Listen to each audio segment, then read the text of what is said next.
नमस्ते दोस्तों, आज एक ट्रिकी यूपीएससी 2023 का क्वेश्चन देखते हैं जिसमें बहुत से स्टूडेंट कंफ्यूज हो जाते हैं और काफ़ी रेपुटेड कोचिंग इंस्टीट्यूट जैसे कि Vajiram, vision IAS, next IAS ने इसका आंसर गलत बताया अपने आंसर की में, जो यूपीएससी के आंसर की से मैच नहीं खाता। तो चलिए स्टार्ट करते हैं बिना टाइम वेस्ट किए। तो क्वेश्चन बोल रहा है, with reference to finance bill and money bill consider the following statements. पहले बेसिक समझते हैं, मनी बिल क्या होता है। आर्टिकल 110 के अकॉर्डिंग मनी बिल सिर्फ फाइनेंशियल मैटर से डील करता है, जैसे taxes, borrowings, consolidated fund of India से विड्रॉल ईटीसी। सिर्फ स्पीकर डिसाइड करता है कि कोई बिल मनी बिल है या नहीं।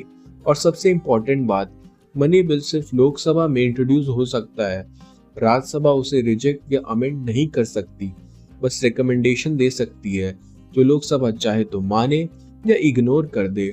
अब फाइनेंस बिल देखते हैं। फाइनेंस बिल एक ब्रॉडर टर्म है, ये यूनियन बजट का पार्ट होता है और इसमें फाइनेंशियल प्रपोजल्स जैसे टैक्स चेंजेस होते हैं। फाइनेंस बिल दो टाइप के होते हैं। पहला finance bill 1 which is like a money bill. दूसरा finance bill 2 which is not a money bill and is treated like an ordinary bill. Finance bill 2 joint sitting के लिए एलिजिबल होता है अगर राज्यसभा और लोकसभा में डिसएग्रीमेंट हो। आई होप दोनों में डिफरेंस क्लियर हो गया होगा आपको। अब चलते हैं स्टेटमेंट 1 पर। When the Lok Sabha transmit finance bill to Rajya Sabha, it can amend or reject the bill.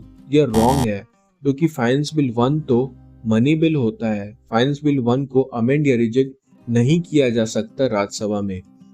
Now coming to the second statement, when the Lok Sabha transmits money bill to Rajya Sabha, it cannot amend or reject the bill. It can only make recommendation.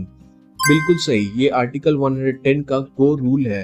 Rajya Sabha money bill को amend or reject नहीं कर सकती, खाली recommendation दे सकती है। Now coming to the third statement, in case of disagreement between Lok Sabha and Rajya Sabha, there is no joint sitting for money bill, but joint sitting become necessary for finance bill. ये गलत है, मुझे पता है। Most of you will say it's a correct statement, but it's wrong.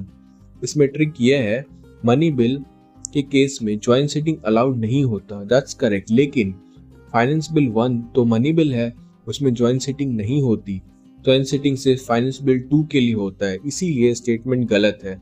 In fact काफी reputed coaching ने इस statement को सही बताया, जो कि गलत है। So friend, always see UPSC answer की। तो दोस्तों, करेक्ट आंसर है ए ओनली 1।